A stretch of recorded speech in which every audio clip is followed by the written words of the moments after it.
Hello! Hi అందరికీ. Welcome to my channel. I am Rajeshwari. ఈరోజైతే puri breakfast ఎలా చేసుకుందామో చూద్దాం.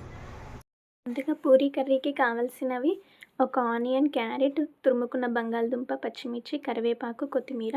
ముందుగా పొయ్యి మీద ఒక ప్యాన్ పెట్టుకొని ఆయిల్ వేసుకోవాలి. కొంచెం ఆవాలు, జీలకర్ర, ఇందాక కట్ చేసుకున్న ఆనియన్స్, పచ్చిమిర్చి, కరివేపాకు, ఇందాక కట్ చేసుకున్న క్యారెట్, బంగాళదుంప తురుము ఇవన్నీ వేసుకొని ఒకసారి బాగా కలుపుకోవాలి. కలుపుకున్న తర్వాత కొంచెం అల్లం వెల్లుల్లి పేస్టు, కొంచెం పసుపు, మళ్ళీ ఇవి కూడా ఒకసారి బాగా కలుపుకొని ఒక గ్లాస్ వాటర్ అయితే పోసుకొని కొంచెం సాల్ట్ వేసుకోవాలి.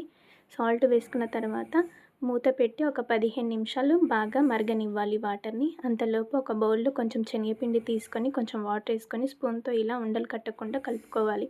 అలా 15 నిమిషాల తర్వాత ఆ మరుగుతున్న వాటర్లో ఈ పిండినైతే పోసుకోవాలి. అలా పోసుకున్న తర్వాత మళ్ళీ ఒకసారి బాగా కలుపుకోవాలి. అలా థిక్‌గా అయ్యే వరకి కలుపుకొని లాస్ట్‌లో కొంచెం కొత్తిమీరేసి 10 నిమిషాలు మూత పెట్టి అంతే ఉంచి చూస్తే పూరీ కర్రీ అయితే రెడీ.